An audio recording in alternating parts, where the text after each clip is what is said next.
3 fevral yakshanba kuni İstanbul Zeytinburnu'nda G'o'lji vaqasining 22 yilligini xotirlash faoliyati o'tkazildi. Faoliyat Qur'oni Karim tilovati bilan boshlandi. Elim Ashrafi Yigitbeshi Jur'at apandimning boshchiligida G'o'lji vaqasining qo'zg'alish sababi tushuntirib o'tildi va G'o'lji vaqasining jonliq shohidlari vaqani eslatib o'tdi. Faoliyat vatanimiz Sharq Turkiston uchun hayotini qurbon qilgan shehidlarimizga va millatimizning ozod bo'lishi uchun duo qilish bilan oyoqlashdi. Shuning bilan birlikda İstanbul Pasha Bog'cha Bayko'z maydonida İHK insoniy yordam vaqti tarafidan Sharq Turkistondagi lagerlar taqolsin temasida yig'ilish o'tkazildi.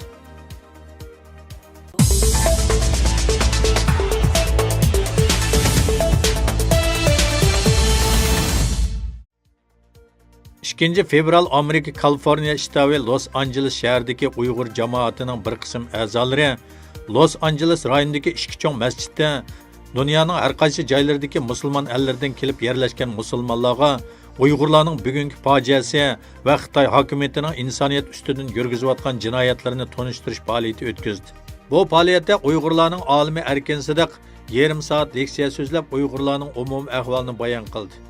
Tonishtirilgan mazmunlar barliq musulmonlarning yuragiga ta'sir qildi. Ular leksiyani boshdan oxir hayronlik ichida beshini lang'ishtib turib angladi. Hamda bir qismi ko'z yosh qildi. Leksiya oxirlashgandan keyin ular faoliyatga kelgan Uyg'urlarni qo'rshib olib, xeyli uzungacha savol so'rab fikr almashtirdi. Hamda Uyg'urlardan anglagan uchurlarni atrofdagilarga va o'z davlatlaridagi xalqlarga anlatadiganligini bildirdi.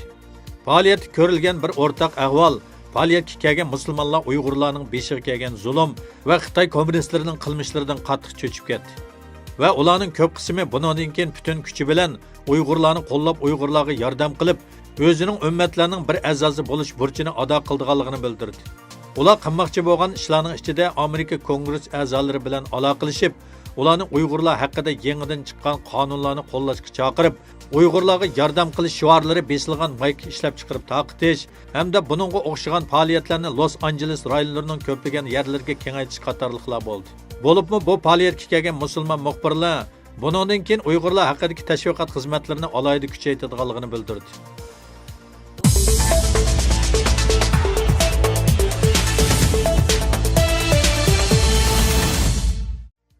Xitoy kommunistlari chag'an mezgilda Sharq Turkistonda yuqori besimliq siyosatini va Uyg'ur milliy madaniyatiga zarba berishni davomli kuchaytirsa, yana bir yoqdan Xitoylarning chag'anliq bayramiga o'xshash Xitoy an'anaviy madaniyat faoliyatlarini umumlashtirish uchun faol harakat qilmoqda.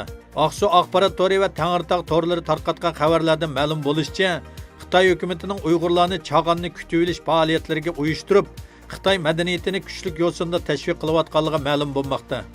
Sharq Turkistonning ma'lum bir noyizda Xitoycha kiyindirilgan Uyg'ur va ayollarning qo'llarida qog'oz ajdirho va doqi do'mboqlarni ko'targan holda Xitoycha muzikaga tankash qilib, yangir usuli o'ynab paraddan o'tayotganligi, nurg'un maxsus o'rin ta'sis qilib, ochiq oshkora cho'chqa go'sht setishni maxsus o'rinlashtirishi, navbatda Sharq Turkistonning har qaysi joylarida Uyg'ur oilalariga Xitoyning masnava va panus tarqatganligi, bundan boshqa Uyg'ur va qozoq qatorliq Xitoy bo'lmagan yerlik millatlar masnaviy yezish va qog'oz gullarni qiyish deganda Xitoy an'anasi aks ettirilgan faoliyatlarga uyushtirilgan. Buningga qarta Sharq Turkiston informatsion markazining raisi Odijal Qarqash apandi bayonot e'lon qilib mundaq dedi. Xitoyning Xotandagi bir Uyg'urlar to'plashgan rayonda cho'chqa go'shti setish nuqtasini ko'plab qurib chiqishi uning tajovuzchi siyosatining jonliq faktidir. Xitoyning Uyg'urlarni diniy jihatdan bostirib, o'zining Sharq Turkistondagi diniy va milliy kengchilik siyosatining amaliyotda butunlay aldamchilik ekanligining isbotidir. Xitoy bir tajovuzchi va bosqinchi bo'lganligi uchun qilcha taptatmay yolg'on aytib, o'zi tuzib e'lon qilgan qonun, nizom va amr farmonlarini o'zi oyoq osti qilib, Sharq Turkistondagi mustamlikachilik siyosatining mohiyatini oshkorlab kelmoqda. Xotandan iborat bu Uyg'urlar nüfusining 95% dan yuqorisini egallaydigan bu rayonda Uyg'urlarga majburiy cho'chqa go'shti yegizishi, cho'chqa go'shti setish nuqtalarini ko'plab qurib, ochiq oshkora davron selishi, uning Sharq Turkistondagi chidg'isiz diniy va milliy zulmlarining inkor qilib bo'lmaydigan faktlardir. Sharq Turkiston informatsion markazi bo'lish sifatimiz bilan Xitoyning bu razil siyosatini qattiq aybladi va xalqaro jamiyatning buningga keskin inkas qaytarishni talab qildi.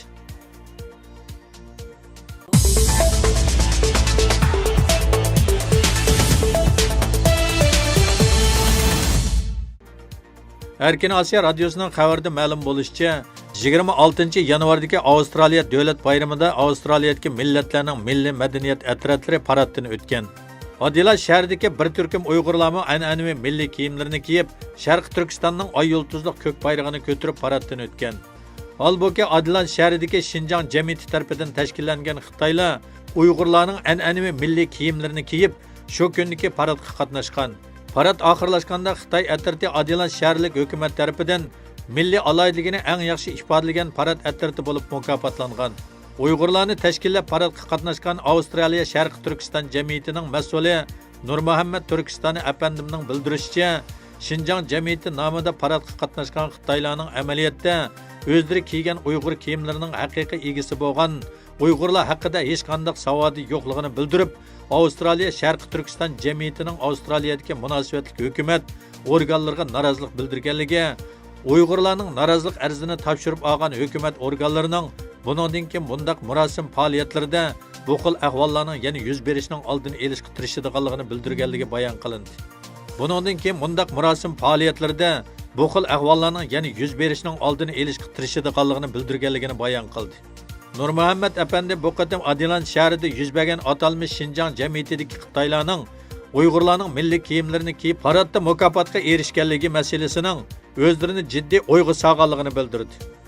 U dunyoning har qaysi joylarida yashayotgan Uyg'urlarning o'z davlatlaridagi munosabatli qonun nizomlarga tayinib, Uyg'ur milliy kimligi va urf-odatlarini qo'g'dashda tirishchanlik ko'rsatish kerakligini ta'kidladi. U dunyoning har qaysi joylarida yashayotgan Uyg'urlarning o'z davlatlaridagi munosabatli qonun nizomlarga tayinib, Uyg'ur milliy kimligi va urf-odatlarini qo'g'dashda tirishchanlik ko'rsatish kerakligini ta'kidladi. Amerika Uyg'ur birlashmasining raisi Ilshad Hasan apandining qarashicha, Xitoy hukumatı o'z hukmronligi ostidagi Uyg'urlarga qarta assimilyatsiya siyosati yurgizib, Uyg'urlarning diniy e'tiqodi, milliy urf-odati, milliy kiyinish alayliklarini xitoylashtirishni kuchaytirayotgan sharoitda chet ellarda o'ltiraqlashib qolgan Uyg'urlarning Uyg'urlarga xos bo'lgan kiyim-kechak va boshqa alayliklarni qo'g'dashga jiddiy ahamiyat berishini talab qilgan.